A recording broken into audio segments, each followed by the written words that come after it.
Hello, stranger. It's been a minute since we last kicked. And by the way, just got in town. Hey y'all, welcome back to my channel. I'm Courtney. If you're new here, don't forget to hit the like button, subscribe, hit them post notifications so that you'll be notified every time I put out a new video. So today's video is going to be me spilling all the tea on all my surgery. Yes, all the tea on all my surgeries that I've had and the surgery I have scheduled for next month. So starting with my sleeve surgery, I decided to get the gastric sleeve because I had did some losing weight on my own pre-pandemic. A lot of us lost weight before the pandemic. Me, myself, I lost 36 pounds before the pandemic. Pandemic came, I was stuck in the house. The government gave us food benefits, and I gained all that weight back plus some. So once I decided to have the sleeve, I was just like, okay, I gotta find a doctor. So I got my doctor from somebody that I already knew had the surgery. I wanted to go to her surgeon, but he had moved out of state. So it was like a family business. His cousin was doing the same surgery. So she referred me to his cousin. His cousin, who was Dr. Scott Laker. Great surgeon, great person, great energy. He was so informative, so nice, and so patient. So the first step was to, of course, set your first appointment. Now, I don't know if you guys have insurance or not. I have Blue Cross Blue Shield. So I went through my insurance, which means I paid nothing out of pocket. The only thing I paid for was my $25 copay for the office visit, which was once for 6 months. So in 6 months, I paid a total of $150 for my office visits. So that was it.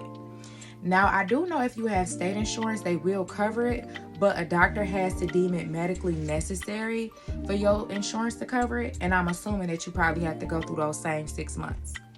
So when I made my appointment, my first appointment, he weighed me. He took my measurements, checked my BMI. And he also wanted to know a little bit of why I wanted the surgery. So I explained to him why I decided to go for the sleeve. Now, you also have the gastric bypass surgery. The gastric bypass surgery, to me, is more for bigger people. So I only needed to lose about 70 pounds. So if you get the gastric sleeve, you probably will lose 100 pounds or more. Even with the sleeve, you can also lose 100 pounds. I didn't lose 100 pounds. I only lost 50 pounds. So I'm not going to go super into depth about everything, but if you want a more detailed video, you can let me know in the comments and I will get that video out for you guys. I just want to give you guys the tea on my doctors, at least the starting process and, the cost of everything. So I had my 6 appointments. I went through an endoscopy. I also had an EKG, making sure everything was fine, checked my blood, my vitamin levels, everything was good. Boom, I was good to go for my surgery. So recovery for me was super easy. I have a high pain tolerance. So if you have a high pain tolerance, recovery will probably be easy. Also, if you're active and drinking a lot of water, it will also make it a lot easier. So after I lost the 50 pounds from the gastric sleeve, I got a breast reduction. I've been struggling with big breasts and back pain for my whole life. I've been top heavy. And if you know, you know. That can do a number on your back, especially working at the job I work. I work at a plant. So it took a toll on my back to the point where I would walk out of work every night in pain, like literally crying because my back would be hurting so bad. So I said, it's time to do something about this. I found a doctor, a Beaumont doctor. I just got on the line, honestly, and Googled breast reduction surgeons. I found a doctor named Dr. Basuito. He worked at Somerset Plastic Surgery in Troy, Michigan. I called literally the next day. I set up a consultation. They brought me in for my consultation. He told me I actually met all the requirements for having a reduction in my insurance being able to cover it. Once again, if you have insurance and they deem it medically necessary, your insurance will cover it. I paid nothing. I didn't even pay $25 for a copay for an office visit with this surgery. So he told me to type up a letter and send it to my insurance company because that would help with them approving my surgery. literally, I want to say the next day or 2 days later, I got a call asking if I was ready to schedule my surgery. But I had been told that it would take 30 days for the insurance company to approve it. So I'm like, wait a minute. I thought you said that it would take 30 days for the insurance company to approve it. She said, well, you meet all the requirements, so they're gonna automatically approve it. So I was like, okay, like let's set up this surgery. So I set my surgery appointment, had my surgery, recovery for my breast reduction, easy once again. Now, the only con about my surgery with my breast was I caught a staph infection. That was no joke. The pain from that staph infection, it was only in my left breast. Because how I noticed that I even had an infection, my incision was not closed and my under incision was still open. It would bleed. It would have like a pus coming from it. It was so painful. That was the worst pain probably outside of this stomach pain that I've been having recently. But that pain from that infection was no joke. And many of you know that if you get a staph infection, you can go into septic shock and you can die from a staph infection. So make sure you advocate for yourself. Make sure you pay attention to your body, because I kept calling and I kept telling them something is not right. They just kept telling me it was normal. It took for me to go to my PCP for him to actually swab the liquid that was leaking from it, for him to find out I had a staph infection. Once I took antibiotics for that, it was cleared up and I was good. So that recovery was easy outside of catching that staph infection. On to the big surgery that's coming up next month that I'm sure you guys want to know about. The reason I decided to drop a video about this, because I'm probably about a little over 30 days out from my surgery, probably about 40 days. So I figured, why not talk about it now? I know a lot of you are interested if you haven't had it already. I know a lot of people are thinking about it, but kind of scared what people are going to think. I used to be that person worried about what other people think. Listen, people going to have something to say about you no matter what you're doing. Whether you're doing good or bad, just do what you feel is going to make you happy. Don't worry about the opinions of other people. If it's going to make you happy, go for it. Do your research, because that's the one thing I've actually been researching my BBl tummy tuck doctor for maybe about 2 years now. Ever since I had my sleeve surgery, I started researching who I wanted to go to for my BBl and my tummy tuck. So the doctor that I'm going to is very well known, which is Dr. William. He works at 305 Plastics in Miami. He is one of the most popular doctors for doing BBLs. He created something called the OG BBl, which just means he creates like a natural shape for a woman's body. And trust me, he is very strict. He is not a doctor that's going to give you your surgery if you have a high BMI. He is not going to just take your money and have you walking up out of there looking like anything. So in a way, a lot of people be mad, but that's a blessing to have somebody care about you, not want you to waste your money or time. He's going to tell you that surgery is not weight loss surgery. So if you need to lose weight, lose that weight prior to getting your BBl or your tummy tuck. Nothing looks worse than a flat stomach, but you got big arms and big thighs. It don't look right, in my opinion. Some of y'all think it look cute. It don't look cute to me. So girl, get in that gym, drink that water, because that's what I've been doing. I ain't gonna lie, y'all. I just went on vacation, so I slept, okay? But I'm ready to get back on it. I just had some health issues that I was dealing with. But Monday, I'm getting back on it. It's probably Sunday when y'all seeing this video, but I recorded this video Saturday night. So Monday morning, I'm back in the gym. I got my gallon of water ready to go. And I'm ready to get back on it. Plus, exercising prior to surgery helps with your recovery. Anybody would tell you that if you already active and already working out, your recovery will be super easy. Also, you have to eat right. Eat right, eat your fruits, eat your vegetables. And like I said, the most important thing is to drink a lot of water, okay? So outside of me finding Dr. William, I booked my appointment, I want to say 2 years ago, a little over 2 years ago. Soon as I got my sleeve surgery, I was booking my appointment, okay? So I put down a $750 deposit because at the time, I booked 3 surgeries. So for me, each procedure required a $250 deposit. BBL is one procedure, tummy tuck is one procedure, and I was gonna do my breast reduction with Dr. William until I found out my insurance would cover it. So we scratching that breast reduction, that's already done.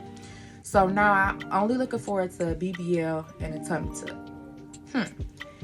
Some doctors won't do it together, some doctors will. Only because you have to make sure all your levels are right. Dr. Williams recommend you take zinc, folic acid, vitamin C, and iron. Now, the reason why he recommends vitamin C is because that helps absorb the iron much quicker than just taking iron. I've been taking iron and my iron is still low all the time, my whole life. But me taking that vitamin C, my levels are good now. So make sure you're taking your vitamins. You want to take your vitamins because you want to help your body heal right by taking your vitamins, okay? Also, outside of vitamins, you can't smoke 30 days prior to your surgery or you will not, listen, Dr. William do not play. He gonna find out, and you want to be honest because this is a major surgery. You can die from this surgery. So you want to be as honest as possible. But if he asks you, have you smoked? Have you done edibles? Have you taken... I seen a girl vlog. I can't remember her page. She ate Gushers the night before her surgery. She didn't lie about it, luckily for her, but they couldn't do her surgery. She had to wait a certain amount of time before she can get her surgery done again. So do everything you need to do to avoid that. Do not go against your surgeon's orders and what he's asking you to do. Don't think, oh, well, one might not hurt because it will. This is a major surgery. You can die. So do everything your surgeon asks you to do. Now, let's get into how much this surgery is going to cost me.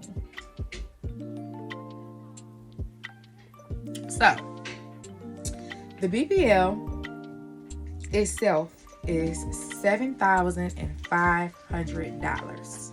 Okay? The tummy tuck itself is $5,440. That includes my cell saver. If you don't have your cell saver included, it's an extra $500. My cell saver was included with the special that I got in on. So my total price, I believe, is $12,000. If I'm saying it correctly, my total price is $12,750, I believe. If I'm wrong, I'll correct myself and I'll put it in the description so you guys can see exactly how much my surgery cost. But what also, besides what I'm doing to prepare, is mentally preparing myself. You really have to mentally prepare yourself because you know this surgery comes with a different type of attention that I have to prepare myself to say, no, thank you. So let's be honest with ourselves. When you get surgery or you start losing weight, you know, you start doing things to make you happy, it's a confidence boost, and it really is. So if you already in a relationship or you already married, prepare yourself to say, I did this surgery for me. You're not doing it for the attention of others. You're doing it for yourself. So just keep that in mind. And when you get that unwanted attention, or even if it's attention and it feels good, just be able to be strong and say, no, like, I'm okay. I'm married, I'm straight, I did this for myself. Me personally, I'm not doing this for the attention of nobody. I just want to feel better in my clothes, look good. My stomach is really my problem area. So for me, the BBL wasn't really a necessity. It was, if I'm going to get some fat taken out my stomach, I might as well put it somewhere, you know. So that was why I decided to do the BBL. Also, I don't have no hips. So I'm like, okay, I can try to get my body sculpted a little bit better, because a lot of y'all be like, go to the gym. Listen, it's not no gym in this world that can give you some hips. I don't care what y'all say. I don't care how many squats you do. It's no gym that's gonna give you that fullness to your butt. You might be able to firm it, maybe lift it, but you're not gonna just get a big fat ass. I'm sorry, a big fat butt. Excuse me, I don't know if I'm supposed to be cussing on here or not. You're not going to get just a big fat butt from going to the gym. Neither is a gym going to shape your body. A gym is not going to give you that Coke bottle shape. So if you want to go to the gym, you think you could do it the natural way, then do it the natural way. But if the natural way, you've tried it, it doesn't work for you, book that surgery, girl. Don't think you being selfish, because for a minute I was like, am I being selfish? Like, I could be doing something else with this money. I've been putting myself last since I've been a mother, and I've been a mother since I was 18. I have a son that's getting ready to turn 15, so I've been putting my life on hold of things I want to do for myself for the last 15 years. So don't feel bad, especially if you're a good mother. You take care of your kids every day. Don't feel bad about doing something that's going to make you happy. You know what I mean? So if you guys want to know any more details about my surgery, my doctors, I can give you information for flights. I can also give you information for my massage therapist, because you have to have massages with your BBl. Now me, since I'm doing both of my surgeries together, I won't have to wear a faja until 2 weeks after my surgery. So I really want to purchase a faja from Dr. William, because he sells the OG fajas now. So I'll probably purchase my faja from him. I know I have to get foam boards. They recommend arnica gel. I know I have to get pads for my Airbnb. I'm staying at a hotel. I'm not actually staying at an Airbnb. I chose to stay at a hotel because honestly, all the Airbnbs that were close to the surgery center was booked. That's another thing you want to do when you book in your Airbnb or your hotel. Make sure you're close to your surgery center. You do not want to take a long ride after you had surgery. You could be possibly hitting bumps. That's too much agony. So make sure you book something close. I booked 5 minutes literally away from the surgery center. Also, you have to get a rental. For my 2 surgeries together, I have to stay 7 days prior to my surgery. But I'm only staying 6. I'm leaving 2 days before my surgery because my surgery is on a Monday, but I have to do my pre-op on a Saturday. So once I get to that point, I will take you guys along with me, because I do plan on doing vlogs and not just sit down videos. So I will take you guys along with me when I get ready to, when I go for my surgery, my pre-op and everything, surgery day. I will be taking you guys along for that. So stay tuned for that, because today is February the 18th. My surgery is March the 27th. So make sure you guys are staying tuned. Hit that notification bell so you can know every time I upload a video. But I just wanted to give you guys a little information. If it's anything you feel like I didn't hit or answer, and you might have had a question, you could leave a question in the comments. I will definitely reply to your comments, so don't be scared. But that was pretty much it for this video. I might come out with a part 2. I don't know yet. Probably will. But I will definitely keep you guys up in a loop with my surgery and how everything is going. And if I did anything new to prepare, I would definitely keep you guys up to date.